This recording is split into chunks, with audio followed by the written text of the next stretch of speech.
Salut Jean-Marie. Salut Thierry.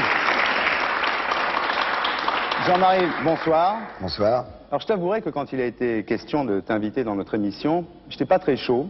Je t'avais vu dans une émission sur TF1 faire ton sketch sur l'épée. Je trouvais ça très vulgaire. Et j'y suis allé un peu en reculons. Ma femme n'a pas voulu venir.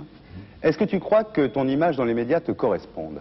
Je crois qu'en spectacle, on peut, quand c'est tout ça, c'est un peu entouré, ça passe beaucoup mieux, moi, je trouve. Alors, Voilà. j'y suis allé au Palais des Glaces, Oui. et j'ai vu 700 personnes tous les soirs, pliées en deux. Je t'ai vu sur scène pendant 1h30, un peu de lumière, pas beaucoup d'accessoires, pas de décor, et tu fais marrer tout le monde.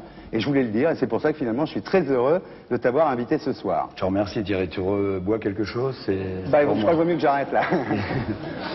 Alors, c'est très chouette parce que tu prends ton vulgaire au deuxième degré. Raconte-nous comment tu fais.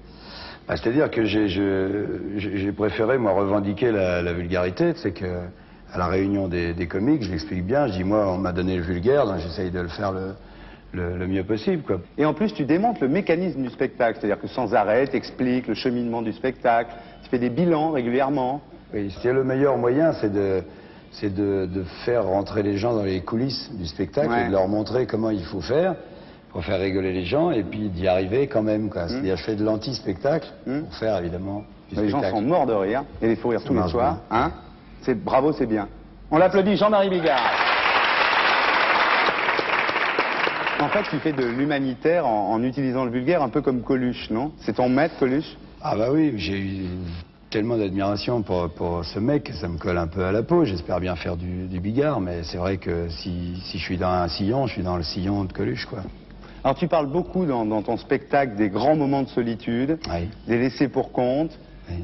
Des clodos, Oui. des éjaculateurs précoces. Bah oui, c'est terrible. Et les gens sortent de là vachement mieux que quand ils s'en rentraient. Oui, c'est vrai, parce que en plus tu touches à des points qui sont souvent un peu intimes. C'est vrai que quand on se retrouve un jour dans des chiottes de camping, que le verrou il ferme pas, tu es obligé de tenir la porte, tu sais, comme ça, puis tu te retournes, manifestement, il y a déjà quelqu'un qui est passé avant toi.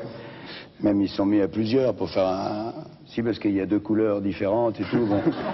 Alors tu tires la chasse d'eau, il n'y a pas d'eau qui coule. Tu vois, tu tires le papier, il ne reste plus qu'une feuille.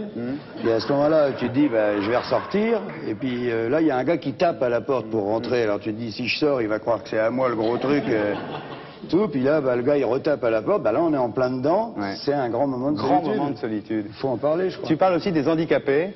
Est-ce que finalement, se moquer des handicapés, c'est pas déjà un moyen de s'en occuper? Ah oui, disons qu'on est plus près d'eux quand on s'en moque que quand on n'en parle pas.